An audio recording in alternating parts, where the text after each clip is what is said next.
Hey everyone, welcome back to my channel, Side Hustle Seattle.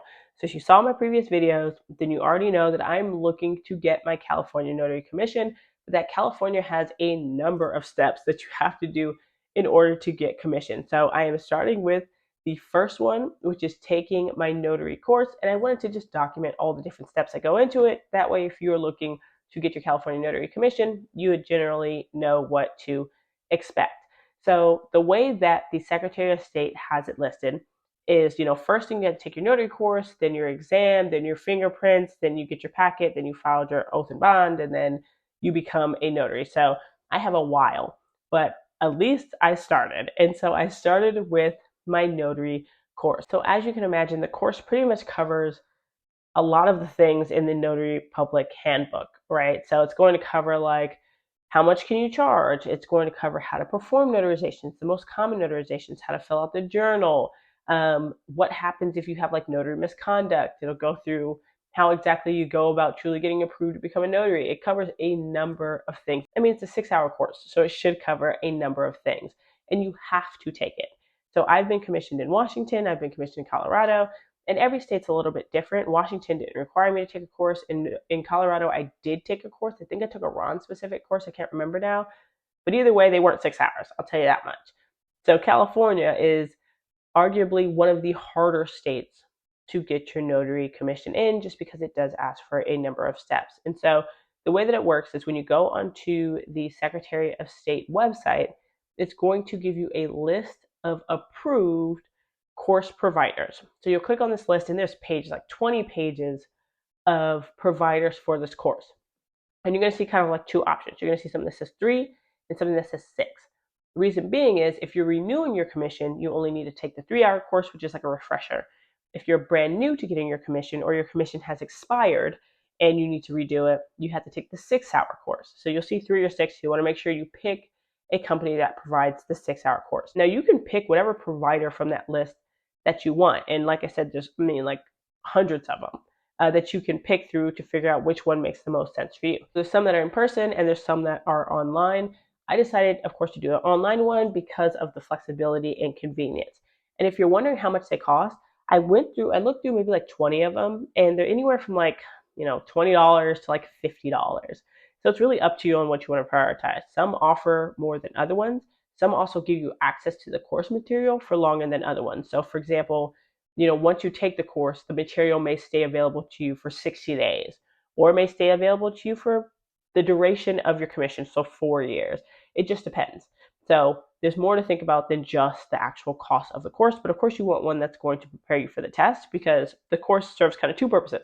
One, to prepare you for the test, and one, to prepare you for life as a notary in California. But both are important, right? Because teaching to a test is very different from like just teaching to the day-to-day life of a notary. So that is really important. So I went through and I looked at a number of them. I wasn't sure if I wanted to prioritize cost, because I think I wanted to originally go into it like the cheapest way possible. But honestly, after looking, I just wanted to pick ones that had great reviews.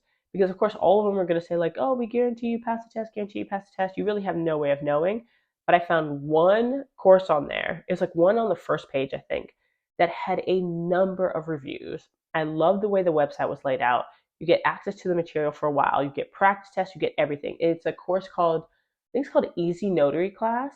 And I'm not going to lie to you, it was one of the best courses I've taken since I've been a notary. And I mean, throughout my 4 years of being a notary, and I've taken a number of classes.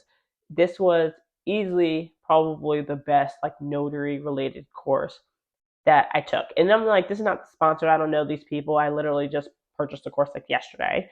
But it was so thorough and so well done and pretty engaging for it to be like 6 hours long. So I wanted to make sure I shouted them out, because if you're looking for a notary course, honestly, I highly, highly recommend this one. The guy's name who like hosted is like JJ. You don't really see his face. He's kind of like talking over slides. But his name is JJ, and I guess he's been like a notary coach or teacher for like 40 years. So the man clearly knows his stuff. But it goes really in depth on like starting from the top. What is a notary? What is your job function? To like going into like, here's the most common types of notarizations. Here's exactly how to perform them.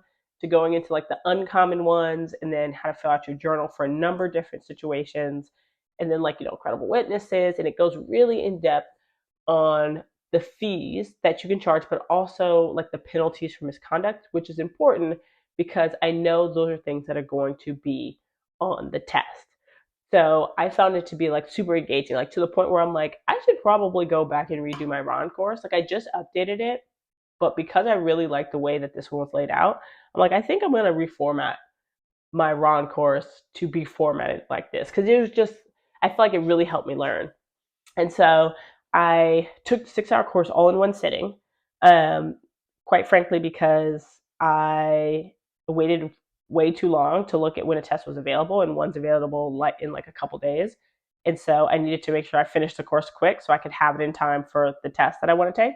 But I finished it all in one sitting. I thought I came out of it feeling pretty good about my understanding until I took the practice test. So I, breezed through the 6 hour course, and then at the end of it was a practice test. And once I took the practice test, I was like, oh, I need to go back and kind of watch it again. And the good thing about this one is they had like a 35-minute like refresher. So, the course is 6 hours, and then like one of the last videos was like a 35-minute crash course. So like, let's just go through everything you learned quick and like just the bullet points. And that really helped me once I went back and took the practice test. But at the end of the 6 hour course, you are going to get a certificate of completion. And it's important that you have that certificate of completion because you need it for the test. So no matter which provider you go through, you need to get the certificate of completion. It has to have your legal name on it as it's written on your driver's license or whatever identification card you're going to present at the test. So I made sure to put my full name on it. And you do need to print that certificate of completion out and bring it with you to the exam that you're going to end up taking in person. So that's like one of the biggest things that you want to take away from the course. You pick a course provider, you take the course, you get the certificate of completion, and every course should probably have this step as well, but they make you send them a picture of your identification because they need to send that to, I think, the Secretary of State, where they're going to essentially verify that yes, you took the course. So it's not just good enough for you to have the certificate of completion. They are going to essentially email a picture or mail a picture to the Secretary of State and verifying that yes, you completed this course. You do not need to wait for them to tell you that they sent it or whatever in order to go and take the exam. Just know that that's one of the steps that you have to do before your commission can get issued to you, which is sending them a copy of your ID, and they can send that off. So that's essentially what's the process. Another next step for me is to register for the exam or show up at the exam or whatever it is. You could have already essentially registered for the exam prior to taking the course. It's not a big deal. You just need to make sure that you finish the course prior to actually taking the exam. But let me know which course you took when you were looking to become a notary. Oh, one of the things that I really like about this specific course is they have a loan signing course attached to it. So for $40, you get the basic notary course, and then you get a loan signing course, and then you get a ton of other material. So it's kind of like two courses in one. So although I was able to find another course that was like $20 that looked, fine, this one was kind of a 2-for-1. And because there were so many great reviews, I was like, okay, like it has to be good. And honestly, it truly did live up to the hype. So check it out if you're looking for a good one. Let me know in the description which course you took. But anyways, thank you as always for watching my video. I'll let you know how the rest of the process goes. Anyways, I'll catch you in the next one.